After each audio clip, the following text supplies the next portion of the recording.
Hey everyone, and welcome back to the channel, and welcome back to the motor oil shortage saga of 2026. Quick video today as we're going to go over what everyone is getting wrong here about the motor oil shortages for this summer. I've received a lot of comments over the past 3 to 4 weeks saying, this isn't real, this is fabricated, this is manufactured, or this is clickbait. You just want to get clicks talking about the motor oil shortage because this isn't real. I also get people that are living in complete denial. Then I have people saying, the shelves are full. What are you talking about? I also have people that are definitely uneducated on this whole situation. I'm not saying that you need a college degree to figure this all out. You just need to go and do your own research to know exactly what is happening, how we get Group 3 base oils, how we get motor oil, and what makes up synthetic motor oil. Because I have people saying it's man-made. If it's man-made, how are we having these shortages? Well, we're going to go over everything that people are not getting correct about this motor oil shortage so that you're educated and you can make the right decisions for you and your vehicle heading into this summer. Inspiring me to make this video, though, I've had conversations with people in my social circle, in my network, in the Boston car community, and with my dealership networks that I have built up over the past 10 years. And they're telling me things that I'm starting to feel very vindicated as to what is going on here with the motor oil shortage situation. Now, we don't even need to call it a shortage. We can really call it a price hike if we really want to be accurate right now, because everything is a price hike. It's not necessarily a shortage per se. However, it does seem to be a bit more widespread on the local level than what most headlines are going to talk about and what they have been putting out over the past month or so. So the first thing I want to dive into is this overblown? Is the motor oil shortage overblown? And arguably it is. What do we know so far? That this shortage is primarily for oil viscosities that are thinner, that are lighter, like 0W8, 0W16, 0W20. That's why if you go to your local Walmart or you go to a parts store, most likely you're going to see plenty of oil on the shelves for 5W30, 5W20. Thicker oil viscosities are going to be probably just fine at the moment. But for vehicles that use 0W8, 0W16, 0W20, this could be a problem. And we saw 3-4 weeks ago that Toyota and Nissan issued TSBs and memos on this specific topic. Some of them are even rationing their oil supplies so that way they have enough oil to get the oil changes and maybe even switching up oil viscosities temporarily to make up for this shortage, to make up for what they're not getting in supply. Now, we have not heard anything about the thicker oil viscosities. Everyone seems to be in this consensus that they're going to be just fine if they own an older vehicle. But you got to remember that most new vehicles do use lighter viscosities, which means even if you say 30-40% of vehicles on the road today are using these 3 specific oils, there's a huge chunk of the consumer market, that's a huge chunk of the auto industry, so it's still going to be a problem regardless, but at least what you see visually, it might not be on the shelves per se, it's going to be what you're paying when you go to the dealership, what you're paying when you go to that service center. Because I saw it personally firsthand with my GTI and Volkswagen Tiguan, I'm paying about $30 more. But I'm also hearing from other manufacturers as well that they have seen price increases, and it's not just for vehicles that use thinner oil viscosities. The next thing that people are getting wrong here, or maybe what needs to be corrected, to just give you guys more of an accurate look as to what is going on, is this going to be like the toilet paper shortage of the pandemic? And I personally think, because a lot of journalists have run with it, and then because the journalists ran with it, now you have people commenting in videos saying, oh, this is like the toilet paper shortage. It is so irresponsible to try finding a comparison between both situations. Because first and foremost, whether you believe the toilet paper shortage was fabricated and manufactured, that is a commodity that people use every single day. Much like food, much like water. Toiletries are up there in that category, where you really can't live without it. Whether it was real or not, whatever camp you're in that you believe it was real or not, there was a motivation to go out to the stores to buy it, right? You had to go out and buy toilet paper so that you were going to be fine for however long this situation was going to last. The motor oil shortage, or whatever's happening with motor oil, is nowhere close to being in the same category. Because for one, most people only change their oil, and let's be real here, most people only change their oil once or twice a year, realistically. And there might be people out there who do it once a year. You don't live on motor oil. You don't go to your local store and go down the motor oil aisle or the auto parts aisle, right? You're not doing that. You're just getting your food, you're getting your water, and you're leaving the store. Most people who are enthusiasts are going to go to the motor oil aisle or their parts aisle, and maybe even the parts stores like Napa, Advanced Auto Parts, and AutoZone. But that's a very small chunk of the consumer market. If you're someone who is just driving an average vehicle and you go to the dealership to get your annual maintenance or your regular maintenance, you're not sitting here thinking, this is a dire issue that I need to take action and go to my store and start hoarding oil. Because what are you going to do with it? You don't know how to change oil, so you're just sitting on a commodity that you can't use. I mean, I guess on one hand, you can store it and sell it for a profit, but like most people are not going to be doing that in this situation. They're just not. It's a waste of time, and most people don't even know what to do with that oil to begin with. They probably don't even know what oil their vehicle even consumes. So to draw that parallel, to draw that comparison, I think is very stupid. It's even burning brain cells in my mind that we even need to talk about that, because I think that that is creating a false perception, a false reality of what is happening here. The way I look at the motor oil shortages or motor oil price hikes is similar to the car shortages of 2020 to 2024 and what happened during that 4-year run. You had vehicles that were not being made due to part shortages and chip shortages, which limited inventory.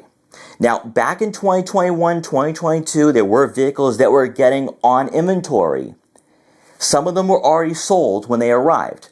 Others, they'd be there for 24 to 48 hours and they were gone. I remember those days very well, trying to film reviews where I would have something scheduled in, and the next day I show up at the dealership, they're like, sorry, Mike, the car is sold. Wasn't fun. Was not very fun for me back in those days. That's similar to the motor oil shortage that we're seeing right now in 2026, because there is motor oil on the market. There is motor oil on the shelves. So it's not like you're going to go to the store and the shelves are bare.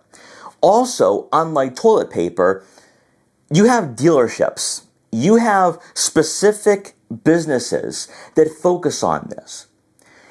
And when the dealerships, hearing from the OEMs, hearing from the manufacturers that they need to ration their supplies, and the term ration, I guess, would be used very lightly in 2026. This wouldn't be the historical context of, say, the 1970s or even during World War II when we were rationing supplies during harder situations.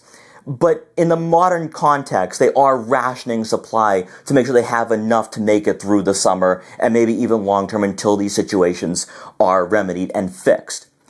So because of that, people can go to their dealerships, can go to their service centers, get the oil change, but all they're seeing is a price increase, much like with the car shortages, right? The cars were there, some of the cars were there, although the lots were rather bare, but you would be paying maybe $3,000, $5,000, $10,000 over sticker due to markups to get that vehicle. And what did we see during the car shortage era?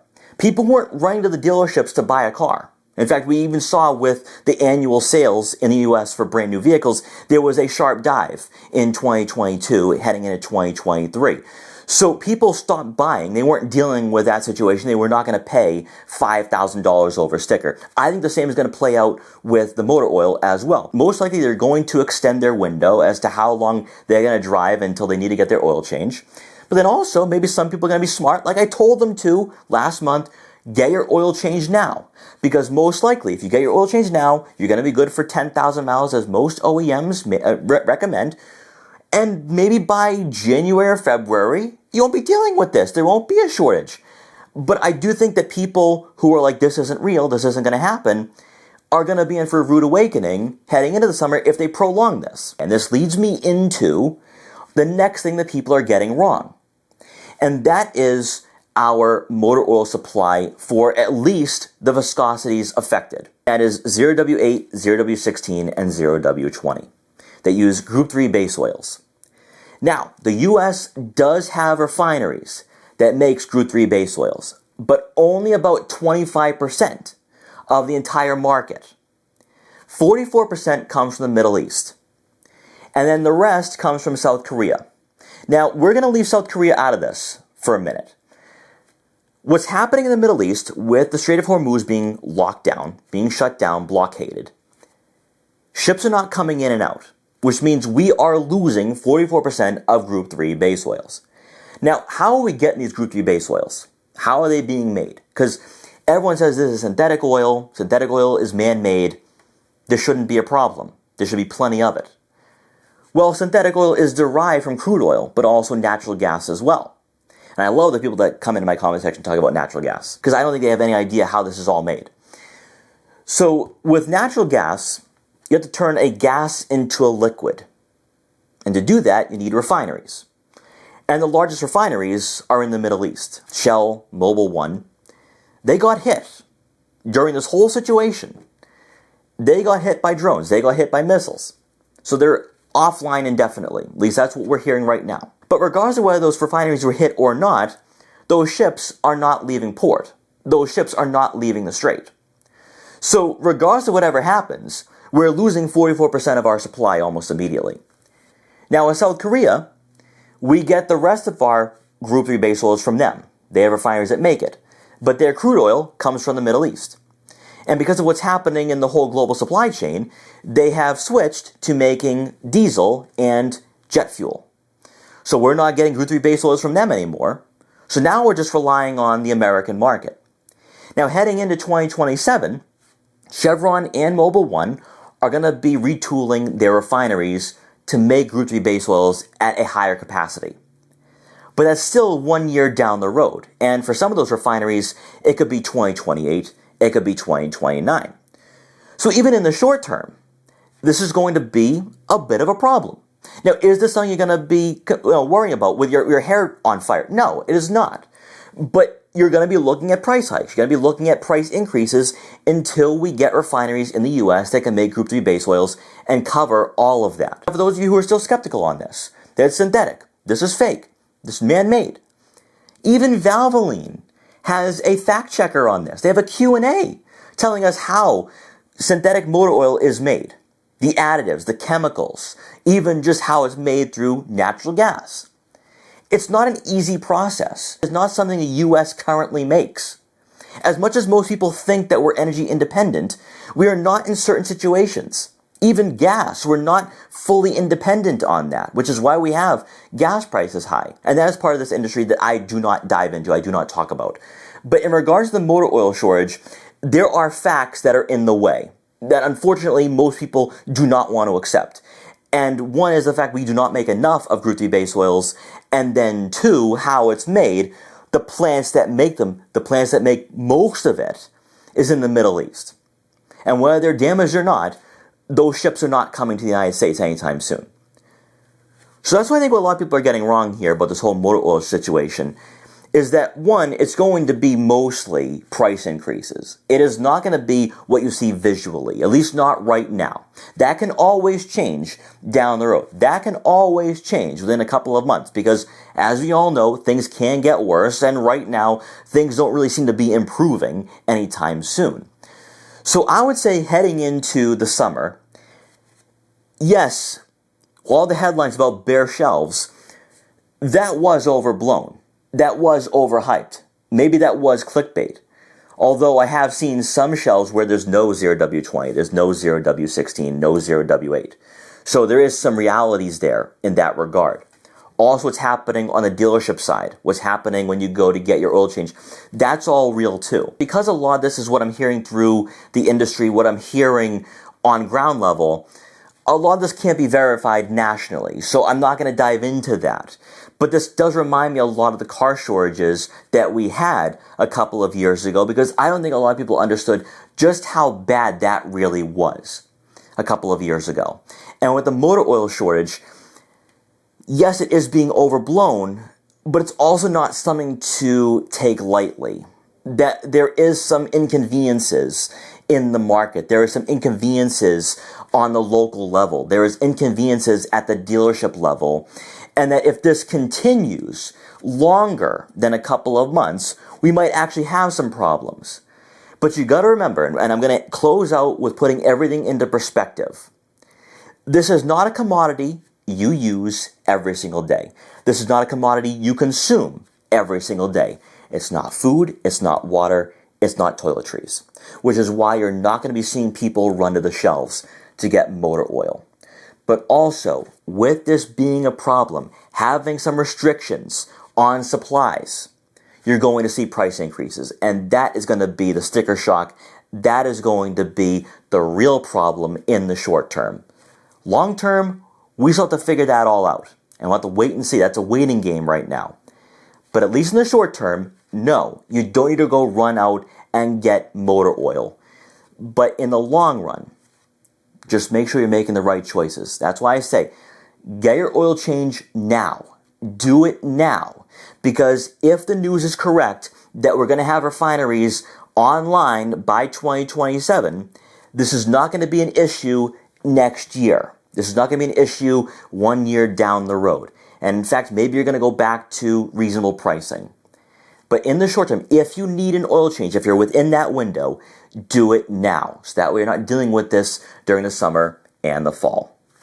Guys, I'm going to stay on top of this, even if it's just for myself, because I really don't want to deal with the comments anymore. I'm tired of the people living in denial, and I'm tired of the people thinking this is clickbait. Because this is real, it is happening, and it is going to affect a lot of people, whether it's financially or maybe even what they see on the shelves. But I still think this is something to take seriously and also keep an eye on.